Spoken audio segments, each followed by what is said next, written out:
කිරීමට නියමිතයි. අපට දැන් දක්නට ලැබෙනවා ඉන්දියා ග්‍රාමාත්‍යවරයා පිළිගැනීම වෙනුවෙන් වූ නිල උත්සවය පැවැත්වෙන නිදහස් மந்திர பரிஸ்ரேட் எதுமான்கே சம்பிராப்திய சிதுவன ஆகாரி கௌரவ பிரதமரோடு வருகை தந்த வெளியுறவு அமைச்சர் எஸ் ஜெய்சங்கர் அவர்கள் உட்பட உயர்மட்ட குழுவினரும் இங்கே ஒன்று கூடியிருப்பதை நாங்கள் காணக்கூடியதாக இருக்கின்றது. அத்தோடு முப்படையின் தளபதிகள் மற்றும் உத்தியோகபூர்வ விஜயம் மேற்கொண்டது யாவரும் அறிந்த விடயம்.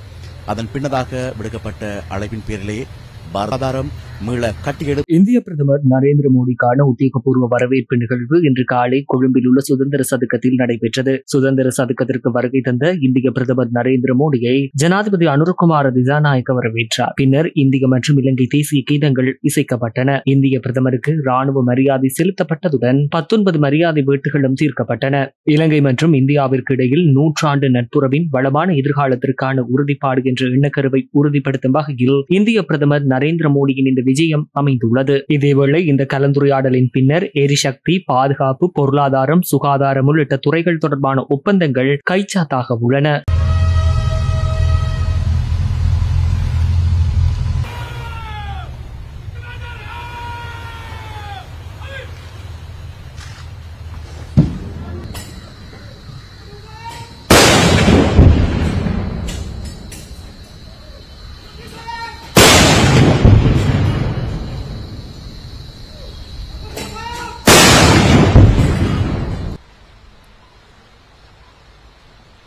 மரியாதை வேட்டுகள் தீர்க்கப்பட்டன.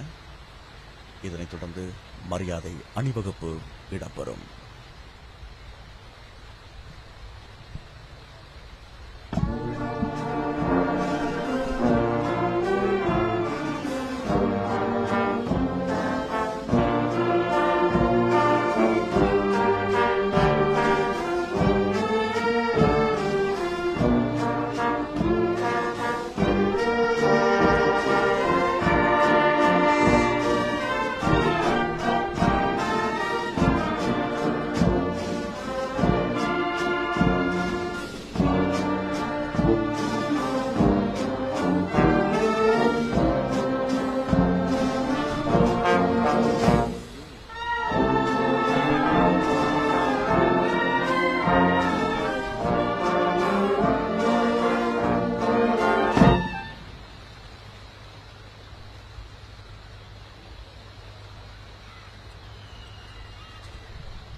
இந்திய பிரதமர் நரேந்திர மோடி அவர்கள் கடந்த 10 ஆண்டுகளுக்குள் இலங்கைக்கு விஜயம் செய்கின்ற 4வது சந்தர்ப்பம் இதுவாக அமைகின்றது. 3 நாள் உத்தியோகபூர்வ விஜயம் மேற்கொண்டு இந்திய பிரதமர் கௌரவ நரேந்திர மோடி அவர்கள் இம்முறை இலங்கைக்கு உத்தியோகபூர்வ விஜயம் மேற்கொண்டுள்ளார்கள்.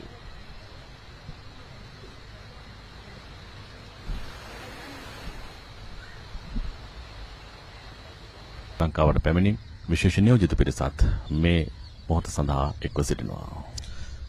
இந்திய கௌரவ பிரதமர் நரேந்திர மோடி அவர்களுக்கான உத்தியோகபூர்வ வரவேற்பு வைபவத்தில் இலங்கை ஜனநாயக சோசலிச குடியரசின் கௌரவ பிரதமர் உட்பட அமைச்சர்களை இப்பொழுது அறிமுகப்படுத்தி வைக்கின்ற சந்தர்ப்பத்தை நீங்கள் திரையில் காண்கின்றீர்கள். அதேபோல இந்தியாவிலிருந்து வருகை தந்திருக்கின்ற இந்திய வெளியுறவு அமைச்சர் கலாநிதி எஸ் ஜெய்சங்கர் உட்பட உயர்மட்ட குழுவினரையும் இலங்கை திருநாட்டின் ஜனாதிபதி அனுரகுமார திசாநாயக்க அவர்களுக்கு கௌரவ பிரதமர் நரேந்திர மோடி அவர்கள் இப்பொழுது அறிமுகம் செய்து வைப்பார்கள். We are now witnessing the Prime Minister of India, Narendra Modi, being introduced to the Prime Minister of Sri Lanka, including the official parliamentarians of Sri Lanka, who is being introduced right now to the Prime Minister of India, Narendra Modi, by Honorable President Anurakkumara Dissanayake. பாதுகாப்பு, சுகாதாரம், எரிசக்தி, digital பொருளாதாரம் என்கின்ற பல அமைப்புகளை கொண்ட இருதரப்பு ஒப்பந்தங்கள் பலவற்றில் இந்திய கௌரவ பிரதமர் நரேந்திர மோடி அவர்கள் கைச்சாத்திட உள்ளார்கள். அதனைத் தொடர்ந்து இன்று அரச பிரதிநிதிகள், எதிர்க்கட்சி பிரதிநிதிகள் மற்றும் வடக்கு கிழக்கில் இருக்கின்ற தமிழ் மக்கள் பிரதிநிதிகள் மற்றும் மலையக மக்கள் பிரதிநிதிகளை கௌரவ பிரதமர் நரேந்திர மோடி அவர்கள் சந்திக்க உள்ளார்கள். விசேடமாக நாட்டினுடைய பொருளாதார மீளெழுச்சிக்கு உதயமாக்கும் ஒரு சந்தர்ப்பமாக இந்த விஜயம் அமைந்திருக்கின்றது. ඉන්දියාව ශ්‍රී ලංකාව ලෝකයේ කැපී පෙනෙන භූමියක පිහිටා තිබෙන රාජ්‍ය දෙකක්. සංස්කෘතිකම වශයෙන් ඓතිහාසික සබඳතා ගණනාවක් මේ දෙරටේ ඉතිහාසය තුළ ලියවී තිබෙනවා. ඒ නිසාම ශ්‍රී ලංකාවේ ඉතිහාසය පෝෂණය වීමේදී ඒ සඳහා හේතුපාදක